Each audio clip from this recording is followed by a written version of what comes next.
তুমি বলেছিলে আমি তোমাকে কোনোদিন ভুলতে পারবো না, বুকের বাম পাশটা কোনোদিন কাউকে দিতে পারবো না, আমি কোনোদিন অন্য কারো হতে পারবো না।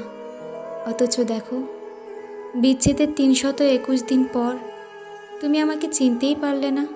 বুকের বাম পাশটাতেও আজ অন্য কেউ দিব্যি মাথা রেখে ঘুমোচ্ছে, আর তুমিও পুরোটা অন্য কারো হয়ে গেছো। এসবই কেবল কথার কথা ছিল, আসলে কেউ কথা রাখে না। তুমি, আমি, আমরা কেউ না। কথারাও রাখে না কথা। কি করে রাখবে বলো? কথা তো আর বেঁধে রাখার জিনিস না, যে চাইলেই তা আঁচলে কিংবা বুক পকেটে বেঁধে রাখবে। কথাটাও তো কেবল কথার কথা।